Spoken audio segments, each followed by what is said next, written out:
Сәлеметсіздер ме? Сіздермен осындай алашып жасап үйренетін боламыз. Барлығы қолдан. Ер бала мен қыз балаға да келе беретін. Кез келген түсте қайталауға болатын. Алашып. Алдымен мына пышағымызды немен орап аламыз?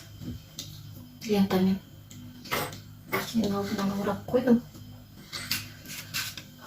Осындай люрекс лентамен, не болмаса кез келген 1 сантиметрлік лентамен өзіңізге ұнаған түспен, қандай түспен жасаймын десеңіз, осылай клейді жабыстырып, термоклеймен осылай орап шығасыз барлық жерін.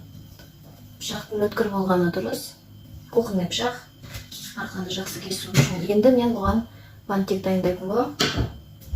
Мен ленталарым тоже люрекспен, ширинасы 4 сантиметр. Так. Что такое?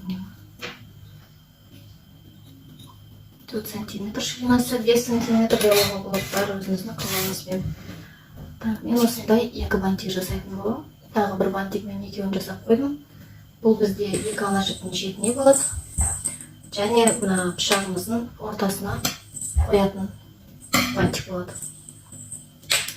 Бұлған біз 30 сантиметрден келетін 2 лента аламыз.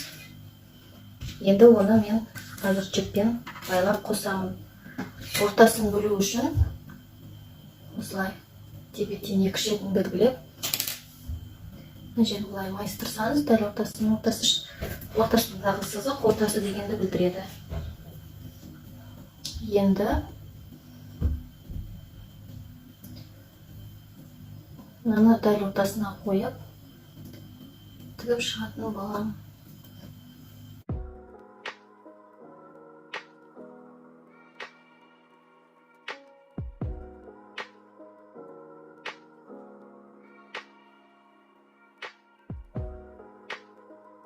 Үш бантигіміз дайын. Так, енді мен ақ жолдың шетінде 2 болады, сондықтан да үкімізді дайындаймыз. Осындай қауырсындарды бір-біріне қосу арқылы үкі құрастырамын. Так, міне маған 2 үкі жүт жинау керек. Так, кәдімгі жіппен алып байлап шығатын боламын.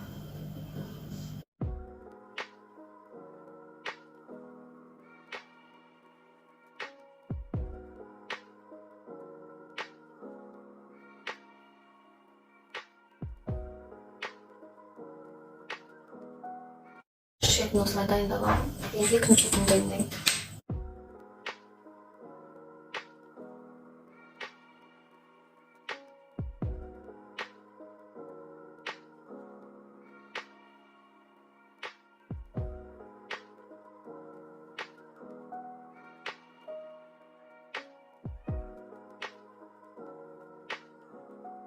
Мынау екеуі дайын.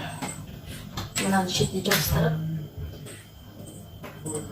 тасты қойып, осылай аяқтасаңыз да болады.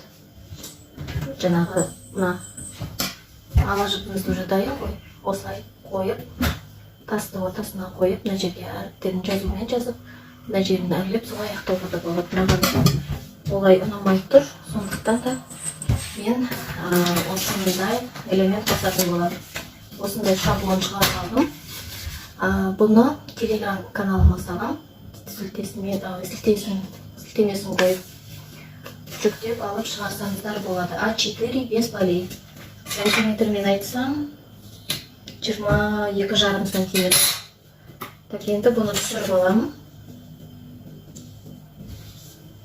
Бұның маған 3 данасы керек.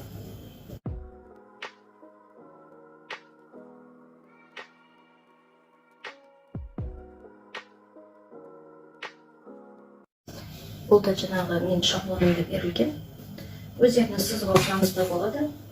Так, 4,5 сантиметр. 1 сантиметр еш. Ұзындығы 4,5, ені 1 сантиметр.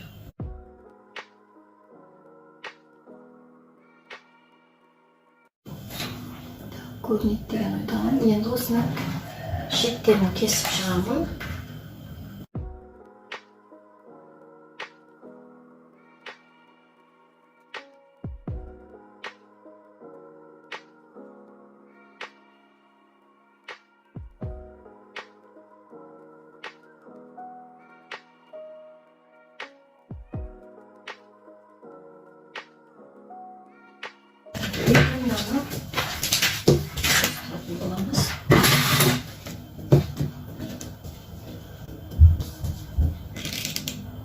Ортасына капля клей жағып,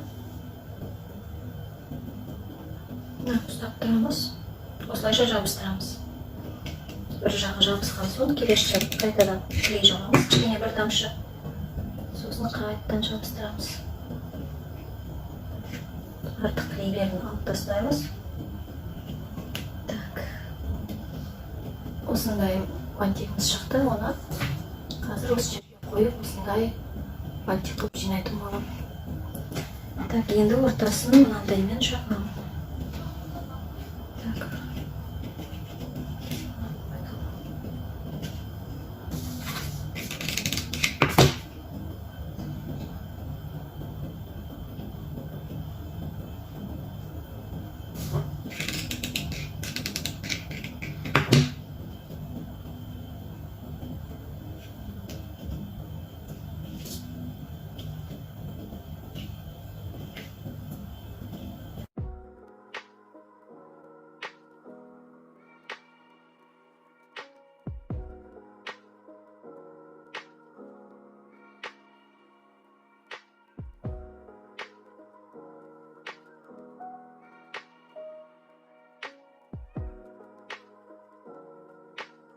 Мына бантиктарымыздың ортасына қойып боламыз.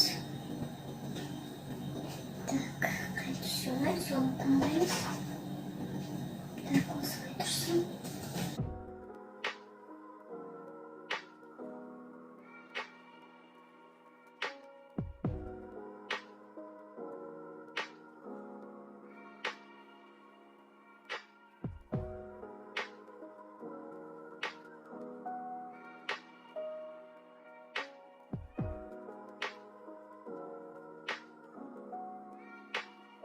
Барлығын жабыстырып шықтым.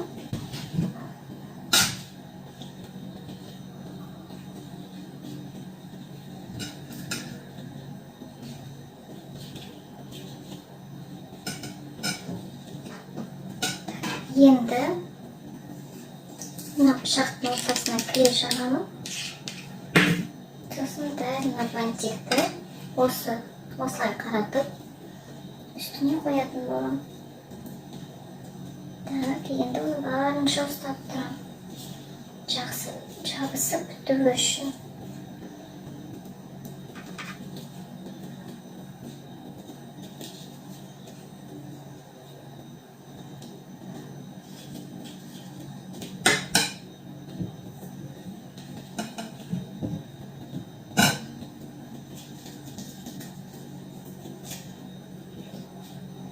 Сонда осындай пышағымыз шықты ме?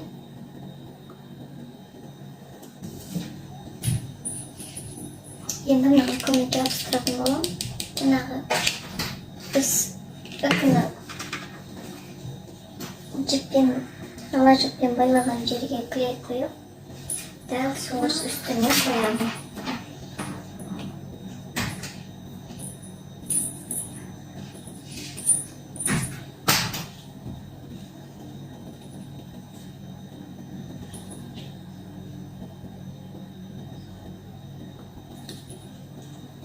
Барынша жабысуын қадағалаймын.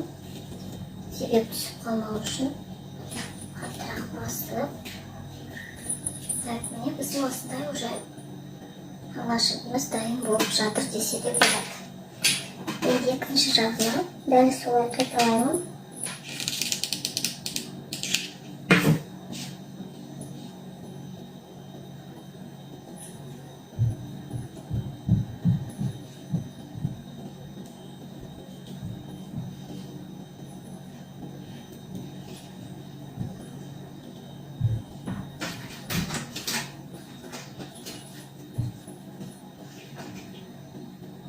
екіншісін жабыстырдым.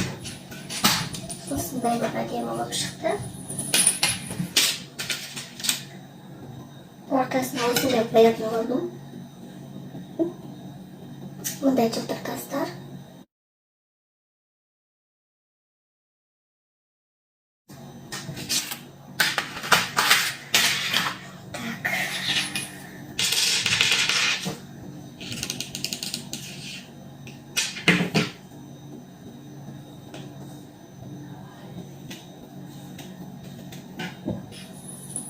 Клейді ортасына жабып,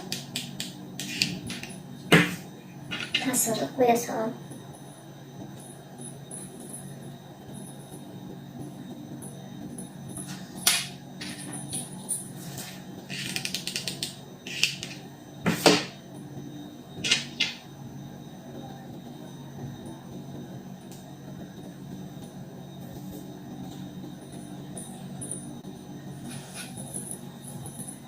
Осылай болып шықты.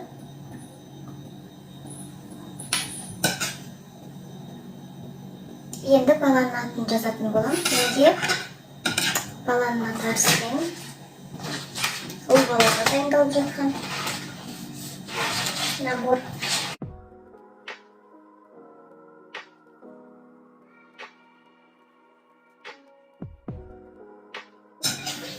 Мына жерге қазір Арсен деп жазатын болам. Баланың атын екі шетіне Арсен деген сөздің осындай тастар қоям.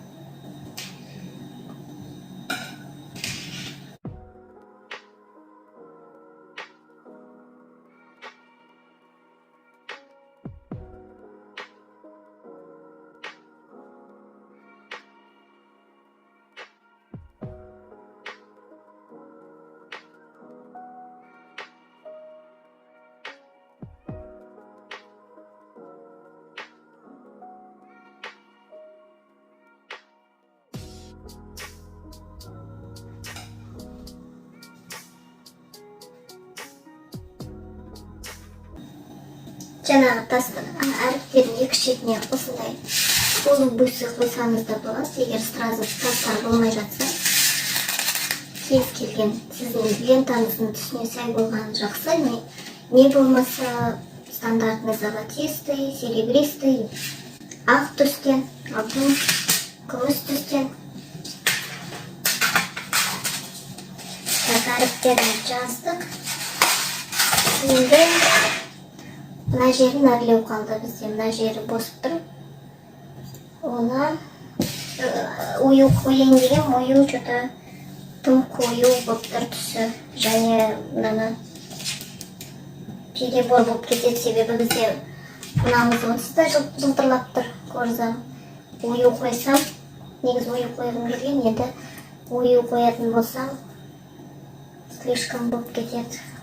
Сондықтан мындай полубусы белый, тоже перламутр. Смотрите, көрінемі? Жылтырлайды. Так, оны мен қазір дәл ортасынан қоятын болам.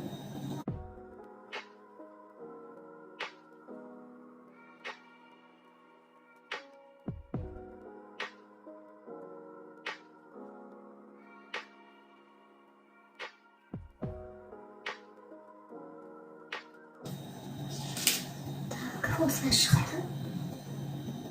Клейлерін сосын алып тастайтын болам.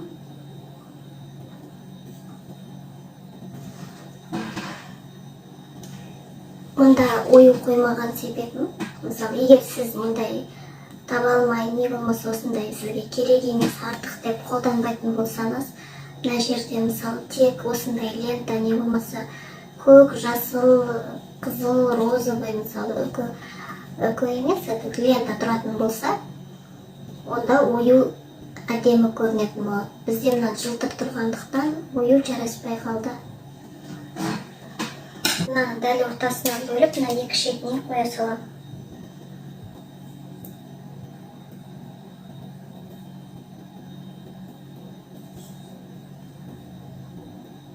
Так, ортасын таптым.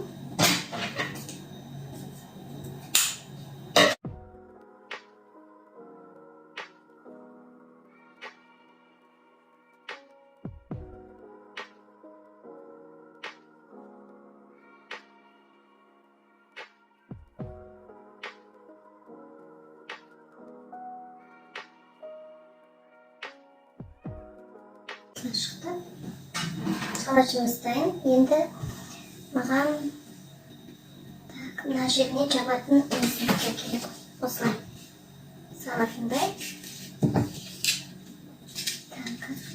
Бұл пышақтың өзінің несі, қағазы дүкеннен сатылған. Енді соған сай болып мына жеріне жаптық. Осындай қылып жасап шығам.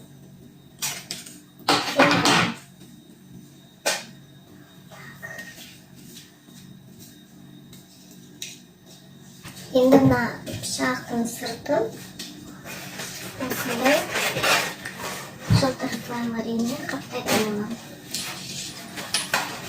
Осындай. Онан алдымен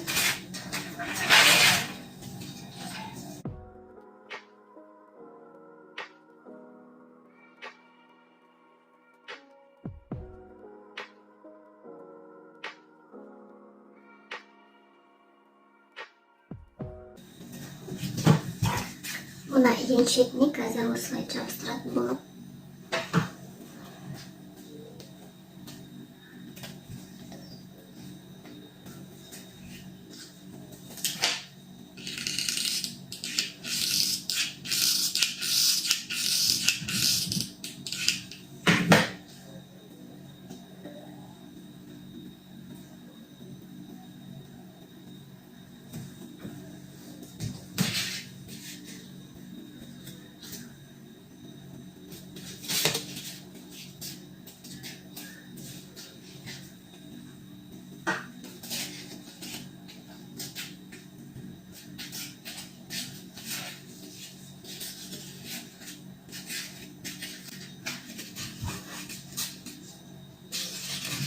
Енді мына артығымен қалдырған бір сантиметрлік немді осылай жабыстырып, кеткен сосын мынаны дәл сол шетпен, осы шетпен жабыстыратын боламын. Артығын кесіп тастаймын сосын.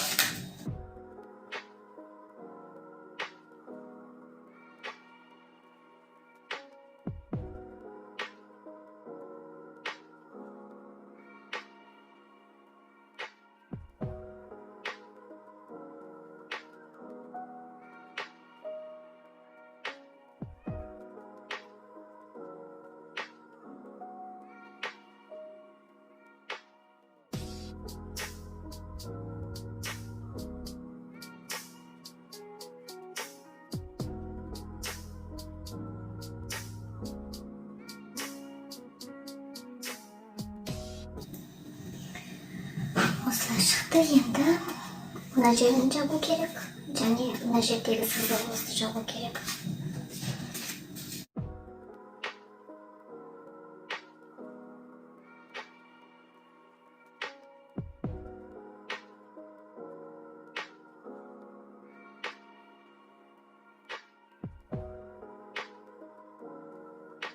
Осылай шықты. Жаңағы мындай қойып едім. Бұлтым дөрекі көрініп тұрды. Сондықтан оны алып тастап, не қатты. Және бұлай тұрған кезде байқалып қалады екен. Сондықтан да оны алып тастап, дәл осы түстен кішкене кесіп алдым да осылай жаба қойдым. Міне бітті осымен ала жібіміз. Азғантай ғана уақыттың ішінде тез жасап шықты.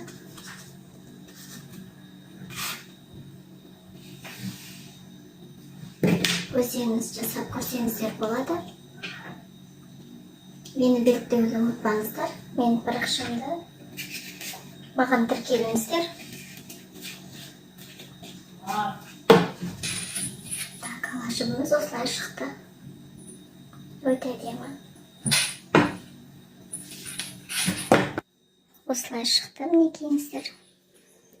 Өте әдемі. Жарты сағат, бір сағаттың ішіне дайындалатын дүние. Қалай, жылт-жылт етеді. Жылтырап тұр. Және мына жерде тарсылдағымыз бар. Онда от дауысы шығатын болады.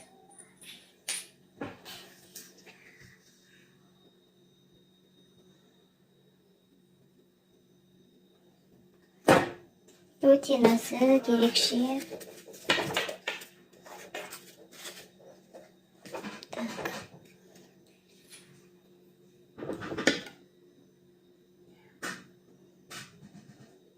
Қазір барлық артық клейлерін алып тазалайтын болам.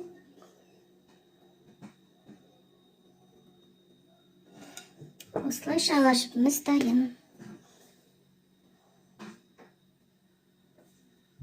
Дәл осындай техникамен жасалған алтын түспен. Бұл бізде арнайы мата, лента емес. Матаны алып, полоска қылып кесіп, осылай лента түрінде жинаймын. Бұнда шашақ қолданылған. Так, бұл пышақтың қабы фетрдан дайындалған. Ішінде қағаз жоқ. Толықтай фетр. Ала жібі. Бұл қызыл түсінде. Шашақтары. Мұнда да екі шашақ. Мынау ала жібі. Дәл осындай міне көк түсінде. Мұнда тек атын жаза салуға болады. Осындайды қайталап көрсетсек болады. Мына күміс наборда қабына, пышақтың сабына, қабына жаңағы картонды қолданған себебіміз бұл фомарин жұмсақ келеді, өте жұмсақ. А фетр қатты өз формасын ұстай алады. Фомарин жұмсақ келгендіктен майысып қалмас үшін астына картон салып жасадым.